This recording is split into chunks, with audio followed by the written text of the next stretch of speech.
Интересно е како некои личности кога се на власт се прогресивни европејци, а штом ќе дојдат во опозиција одеднаш стануваат апостоли на дестабилизација и поделби и будат наративи од 19 и 20 век. Со оваа објава на Facebook министерот за надворешни работи ја продолжи конфронтацијата со екс-министерот Бујар Османи околу Охридскиот договор и унитарноста на државата. Османи беше дел од власт во која македонците беа малцинство и тоа не му пречеше.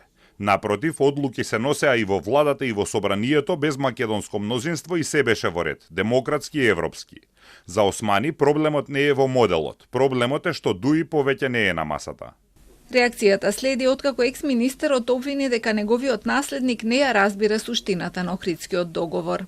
Функционалноста на мултиетничката демократија подразбира почитување на договореното во Охрид, од принципите до неговите механизми како што се бадентер, балансер, засилена децентрализација, јазична артикулација и така натаму.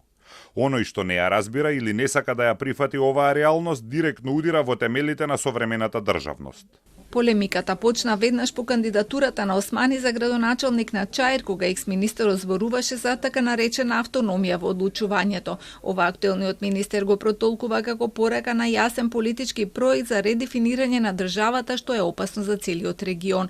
Му порача на својот претходник дека државата ниту била, ниту ќе биде федерација или конфедерација, како и дека ваквите повици за нарушување на унитарниот карактер се опасен наратив што не само го осудуваат, туку и ќе преземат проактивни мерки да ги спречат.